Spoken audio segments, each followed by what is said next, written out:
अत्यंत शोकाकुल वातावरण सध्या संपूर्ण राज्यभर आहे। बारामती तर बंद ठेवली गेलेली आहे।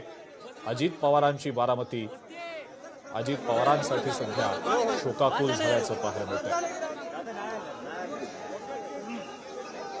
मोठ्या पोलीस बंदोबस्तात आणि आपण आता दृश्य ही जी पाहतो अजित पवार यांचं जे पार्थिव आहे ते आता या ॲम्ब्युलन्समधनं विद्या प्रतिष्ठानच्या प्रांगणामध्ये नेलं जात आहे।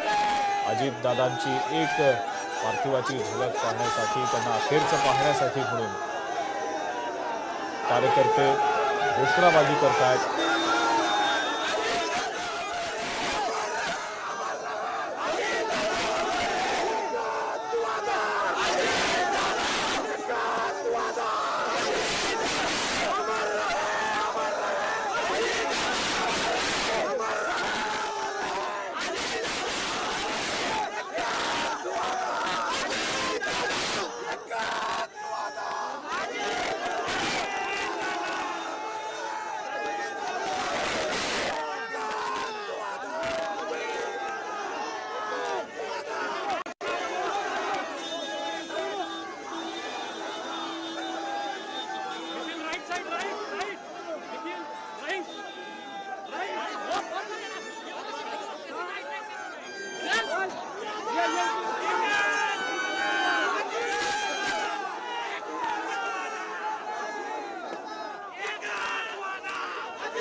ॲम्ब्युलन्स जी आहे ती निघालेली आहे हॉस्पिटलच्या परिसरातनं आणि आता विद्या प्रतिष्ठानकडे ही ॲम्ब्युलन्स चाललेली आहे। अजित पवारांचं पार्थिव घेऊन ॲम्ब्युलन्स